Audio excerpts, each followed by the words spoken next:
सैयद जफर इस्लाम, राजनाथ सिंह 2 दिन पहले कह चुके हैं कि जो देश के मन में है, जनता के मन में है, वही होगा। और अब जनता को कहा जा रहा है कि आप भी तैयार रहिए। जिस तरीके से मॉक ड्रिल की जाएगी, इसका क्या मतलब निकाला जाए? देखिए, मतलब बिल्कुल साफ है। Writing on the wall is very very clear. आपको उसमें किसी को पढ़ने में शायद दिक्कत हो रही हो, लेकिन हमारे दुश्मन मुल्क उसको दिक्कत नहीं, उसको समझ में आ गया है कि सामने बिल्कुल वॉर जो है, जो हिंदुस्तान का जो इंतकाम लेने का तरीका है, वो बिल्कुल सामने कुछ दिन में आ जाएगा। इसलिए बिल्कुल साफ है, क्लैरिटी है। और इसीलिए ये प्रिपेयर्डनेस भी, सिविल डिफेंस प्रिपेयर्डनेस भी उसी जो प्लानिंग का के तहत की जा रही है, ताकि ये भी प्रिपेयर्डनेस ज़रूरी है। आज हर चीज़ को एक्टिवेट करना ज़रूरी है। और इसीलिए देखिए, आप जिस दिन से 22 अप्रैल के बाद ये प्रिपेयर्डनेस जो शुरू हुआ, जब से आदरणीय प्रधानमंत्री जी ने 24 तारीख को ऐलान किया देश और दुनिया के लोगों को, ग्लोबल कम्युनिटी को, कि इंतकाम बहुत ही गहरा होगा और अकल्पनीय होगा। मीन्स जो हमने आज तक जो सर्जिकल स्ट्राइक किया थे या एयर स्ट्राइक किया था, वो आतंकवादी ठिकाने में किया था। ये इस बार हम पाकिस्तान को नष्ट नाबूद करने का जो इरादा है, उसको पूरा करके दिखाएंगे। अब ये कैसे होगा, क्या होगा, ये सारी तैयारियां तो हो चुकी है। आपको बार बार आपके चैनल पे भी और बाकी दूसरे दीगर चैनल पे भी दिखाया जाता है कि ये सारी मीटिंग्स हो रही है आदरणीय प्रधानमंत्री की अगुवाई में, गृह मंत्री की अगुवाई में, और जो NSA और डिफेंस मिनिस्टर सब की अगुवाई में होती रहती है मीटिंग। लेकिन अलग अलग मीटिंग होती रहती है, और सब का निचोड़ यह है कि हम पूरे तौर से पाकिस्तान को नस्तनाबूद करने का इरादा जो पक्का है, राइटिंग ऑन द वॉल। और हिंदुस्तान के सैयद जफर इस्लाम कह रहे हैं, Atul Londhe Patil, writing on the wall है। 259 डिस्ट्रिक्ट्स में यह मॉक ड्रिल किया जाएगा। इससे पहले 1971 में इस तरीके का मॉक ड्रिल हुआ था, और उसके बाद जो हुआ वो इतिहास सबके सामने है। अतुल लोंढे पाटिल, विपक्ष की भूमिका इस पूरे मामले को लेकर? नहीं, एकदम साफ है विपक्ष की भूमिका। हमारा जो CWC का रिजोल्यूशन है और उसके बाद जो रिजॉल्व दिखाया है राहुल जी ने, प्रियंका जी ने, खरगे जी ने और कई तमाम नेताओं ने जो दिखाया, उसे CWC इंपॉर्टेंट है कि हम सरकार कड़ा कदम ले। ये बहुत हो गया है, अभी सहन शक्ति के बाहर है। ये अगर हमारे सैलानियों को, आम आदमी को अटैक कर रहे होंगे तो ये माफी के लायक नहीं है। सरकार कड़ा कदम ले, विपक्ष पूरी ताकत से खड़ा है। और ये मॉक ड्रिल्स तो होती है क्योंकि हर इंसान जो है वो भी लड़ेगा साथ में। वो अपने आप को बचाते हुए जितनी क्षति कम हो सकती है, उसका जो एक प्री प्रिपरेटरी प्रोसेस जिसे हम कहते हैं, वो शुरू है, तैयार है। सब पूरा देश तैयार है, पूरा देश एक साथ में पूरी ताकत से खड़ा है, एकत्मता के साथ। ये संदेश पूरे दुनिया को जा रहा है कि किस तरह से भारत संकट के काल में एक हो जाता है, पूरी ताकत इकट्ठी हो जाती है, पूरा उसका विल पावर इकट्ठा हो जाता है, पूरा विल पावर उसका इकट्ठा हो जाता है। तो जो सरकार करेगी उसके साथ पूरी ताकत से हम खड़े हैं। बिल्कुल। सैयद जफर इस्लाम कुछ कहना चाह रहे हैं, लेकिन 3 सवाल मैं आपके पास आ रहा हूं। 3 सवाल इससे उठते हैं जिस तरीके से मॉक ड्रिल किया जा रहा है। इससे पहले 1962 में, 1965 में और 1971 में जब जंग हुई थी, पहले भारत और चीन के बीच में, फिर भारत पाकिस्तान के बीच में जो जंग हुई थी, उसके बाद अब यह मॉक ड्रिल किया जा रहा है। तो क्या यह मॉक ड्रिल जंग की आहट हम मान सकते हैं? क्या पाकिस्तान के पास, दूसरा सवाल इससे उठता है, क्या पाकिस्तान के पास अब जंग टालने का कोई तिकड़म नहीं बचा है? UNSC भी जाकर पाकिस्तान हो गया, लेकिन वहां से भी उनके मन की बात नहीं निकल पाई। और आखिर में, क्या आतंकवाद के खिलाफ भारत की निर्णायक जंग में दुनिया भी एकजुट है? क्योंकि UNSC का कोई भी प्रस्ताव या कोई भी स्टेटमेंट उसमें नहीं आ पाया, क्योंकि एक मत से जो पाकिस्तान चाह रहा था वो UNSC में नहीं निकल पाया। और इसके लिए क्या दुनिया भी एकजुट भारत के साथ में इस वक्त नजर आ रही है? सैयद जफर इस्लाम, आप कुछ कहना चाह रहे थे, उसके बाद बाकी पैनलिस्ट के पास भी जाएंगे। देखिए 2-3 चीजें जो सवाल उठा उस पर भी टिप्पणियां कर देता हूं, फिर उस जो अपनी बात कहना चाह रहा था। बिल्कुल साफ है, डिसाइसिव लड़ाई है और आतंकवाद के खिलाफ लड़ाई है। पूरा दुनिया एक साथ खड़ा होगा आतंकवाद के खिलाफ लड़ने के लिए। पाकिस्तान अलग थलग अपने आप को महसूस कर रहा है।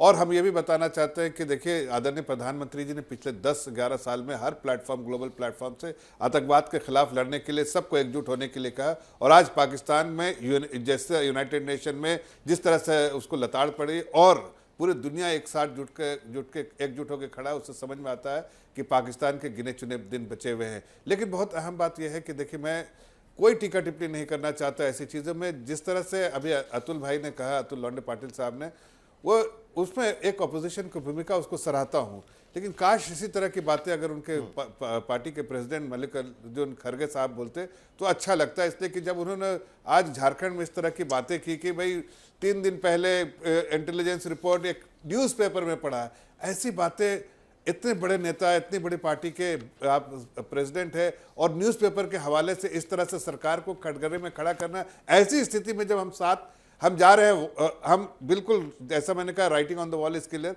ऐसे स्थिति में आपको भी दिख रहा है एक अपोजिशन के बड़े लीडर होने के साथ, प्रेसिडेंट होने के साथ एक साथ खड़े रहेंगे तो अच्छा रहेगा। हम आपकी बात को, अतुल साहब की बात को सराहते हैं, शायद इनके अध्यक्ष को भी इस बात को ध्यान रखना चाहिए कि पार्टी 140 करोड़ की जनता की भावना क्या है और सरकार जिस कमिटमेंट के साथ आपका जवाब पूरे 140 करोड़ की जनता की भावनाओं का ध्यान रखते हुए, जैसा आदरणीय राजनाथ सिंह जी ने कहा, हम उसको पूरा करके दिखाएंगे और पूरे देश एकजुट एक साथ रहे। इस तरह के इस वक्त ऐसे जो स्टेटमेंट शायद मुझे लगता है नहीं कि वारंटेड है, ऐसे स्टेटमेंट से बचना चाहिए। गलती किसकी हुई वगैरह वो सब बातें तो बाद में भी होती रहेगी, इसलिए सराहा है। कहने का मतलब यही है नहीं, सरकार की तरफ से। अतुल पाटिल जल्दी से आपका जवाब, बाकी लोग भी। साहिल जी ऐसा है, सर्वदलीय बैठक में प्रधानमंत्री तो आए नहीं, लेकिन जो इन्फॉर्मेशन सामने है सिक्योरिटी लैप्स हुआ, 3 दिन पहले इन्फॉर्मेशन मिली, प्रधानमंत्री जी को वहां जाने नहीं दिया। क्या आम लोगों की जिंदगी की वैल्यू नहीं है? क्या विपक्ष को कोई सवाल खड़ा ही नहीं करेगा? मैं तो नरेंद्र मोदी जी के इतने सारे स्टेटमेंट और इतनी सारी प्रेस कॉन्फ्रेंस मुंबई में, साहिल आपने कवर भी किया होगा उस वक्त, मुझे बोलना नहीं है वो, लेकिन बार बार इसी चीज को लाकर ये जो राजनीति करते हैं, ये गंदी राजनीति छोड़ दें।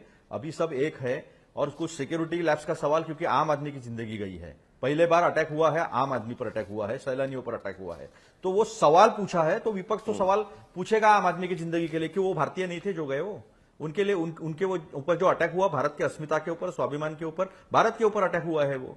तो मैं तो पहले से हमने जो स्टैंड लिया है वो सीडब्ल्यूसी का स्टैंड इंपॉर्टेंट स्टैंड है, पूरी ताकत से हम साथ में खड़े हैं, इसमें कोई दो राय नहीं है। मैं भी गिनवा सकता हूं साहिल, मेरे पास सब कुछ है। प्रेसिडेंट साहब बाहर है क्या? प्रधानमंत्री मोदी जी जब चीफ मिनिस्टर थे तो कितना गैर जिम्मेदाराना उनका रवैया था, कितना उनकी एड कैसे दी थी पेपर में, किस तरह से ताज होटल का फोटो दिया था, किस तरह से क्या क्या फोटो, लेकिन जाना नहीं है ना उसमें सैयद भाई, जाना नहीं है उसमें। आप और हम तो आधिकारिक भूमिका पार्टी की रखते हैं, तो आधिकारिक भूमिका हम बता रहे। सवाल तो एक दो सवाल तो खड़े होंगे, आम आदमी की जिंदगी है। मैंने तो हिमांशी नरवाल का भी बात नहीं किया, कुत्तों की तरह, भूखे कुत्तों की तरह, जो लड़की अपना सब कुछ खोकर भी वो एकता की बात कर रही है, वो एक हिंदू मुसलमान एकता की बात करते हैं, और दो कौड़ी के ट्रोल जो है वो उस लड़की को जिसने सब कुछ खो दिया है उसको ट्रोल कर रहे हैं। उन्हें कितना लथड़ना चाहिए? वो उस लड़की को तो सलाम है कि देश को आप सब कुछ खोकर भी एकात्मता की बात बता रही है। और यही तो कल हमें करना है, एक साथ मिलकर मॉक ड्रिल करनी और दिखाना है कि हम भी पूरी तरीके से तैयार हैं, और यही करने की कोशिश कहीं ना कहीं आप सरकार की तरफ से और देश की तरफ से भी की जा रही है। मेजर जनरल संजय वेस्टर्न हमारे साथ में इस वक्त जुड़े हुए हैं। सवाल तो यही उठता है सर कि जिस तरीके से सिविल डिफेंस सिस्टम जो पिछले कई साल से, हम ये कह सकते हैं कि पिछले कई साल से पूरी तरीके से निष्क्रिय हो गई थी क्योंकि उसकी कभी जरूरत नहीं पड़ी है, लेकिन अभी एक बार फिर कल से वो एक्टिव हो जाएगी, कहा जा रहा है। तो क्या इसका मतलब ये पकड़कर हम चले कि ये सरकार मानकर चल रही है कि कुछ एक्शन होता है तो मिलिट्री के स्फीयर से आगे जाकर यह एक्शन हो सकता है और इसमें भारत का सिविल एरिया भी अफेक्ट हो सकता है, और इसीलिए तैयारी करने की कोशिश की जा रही है? क्या इसके वजह से ये हम देख रहे हैं कि कल से मॉक ड्रिल शुरू हो जाएगी सिविल डिफेंस की? देखिए साहिल, ये जो मॉक ड्रिल अनाउंस किए हैं, पहली बात हमने देखना है कि देश में क्या प्रभाव है और दूसरा पाकिस्तान के ऊपर क्या प्रभाव होता है। आप देखिए, जब से स्टेटमेंट्स आ रहे हैं इंडियन प्राइम मिनिस्टर के, इंडियन लीडरशिप के, तमाम डिफेंस मिनिस्टर वगैरह के, और जितना भी अभी तक हमने रोज एक्शन किए हैं, पाकिस्तान में बहुत ज़्यादा फर्क पड़ रहा है। वहाँ ऑब्वियसली एक घबराहट का माहौल हो चुका है।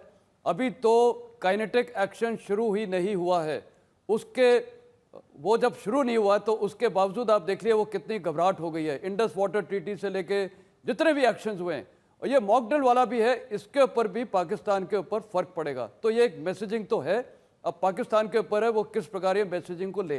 जहाँ तक हमारे देशवासियों के सवाल है, देखिए कहने का मतलब ये है कि पहली बात, हमारा जो multi layered air defence system है वो कामयाब है और बहुत अच्छा है। हमारे पास सारे हथियार हैं, कोई भी एनिमी की मिसाइल्स, ड्रोन्स या एयरक्राफ्ट अगर इंट्रूड करने की कोशिश करता है तो वो मल्टी लेयर्ड सिस्टम हमारा जो है वो 99% मैं बोलूँगा सब टारगेटिंग हो जाएगी और उसको यहाँ तक पहुँचने की क्षमता नहीं रहेगी। लेकिन एक आध अगर मिसाइल हो जाए या ड्रोन हो गए, जैसे अभी आपने देखा हूती मिसाइल एक जाके इजरायली एयरपोर्ट पे गिरी है 3 दिन पहले ही, तो हो सकता है कि लोगों के लिए ये एक कॉशन है, एक प्रिकॉशन और प्रिवेंशन के तौर पे एक ड्रिल बताई जा रही है कि अगर ऐसा कुछ होता है तो आपको इस प्रकार की ड्रिल करनी है। बेसिकली इनको प्रिपेयर कर रहे हैं, इसमें एक डर की भावना से नहीं है कि ये लड़ाई होगी। कई लोग अब बात करने लगे कि लड़ाई हो जाएगी, नहीं, ये अलग बात है। ये सिर्फ एक प्रिकॉशनरी और प्रिवेंटिव मेजर है, prevention is the best cure, ये वो बात है। तो ये जो जितना भी ये कार्रवाई हो रही है, ये लोगों के लिए एक उनको भी लगेगा, गवर्नमेंट की जब अप्रोच होती है ये होल ऑफ नेशन अप्रोच है।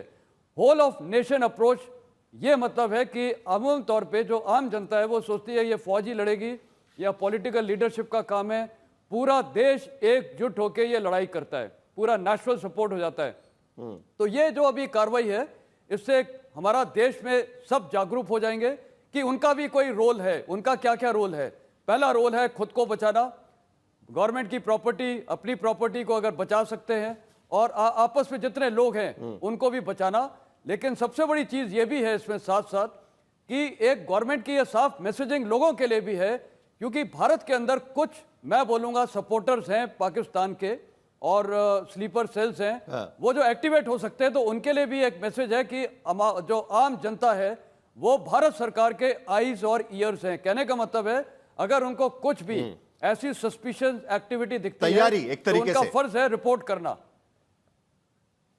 बिल्कुल तैयारी एक तरीके से। लेफ्टिनेंट जनरल यादव, सवाल यही है ना कि कहीं ना कहीं अपने आप को तो हम तैयार कर ही रहे हैं, लेकिन उसके साथ साथ ये पाकिस्तान को भी एक मैसेज है जिसे हम कह सकते हैं कि देखिए हम तैयार हो रहे हैं। क्योंकि 1971 में देखा था कि मॉक ड्रिल हुई और कुछ ही दिन में पूरी तरीके से एक युद्ध शुरू हुआ। हालांकि मेस्टन सर कह रहे हैं कि युद्ध ही होगा, ऐसा कोई जरूरी नहीं है, लेकिन एक अपना प्रिपेयर्डनेस हम यहां पर दिखा रहे हैं।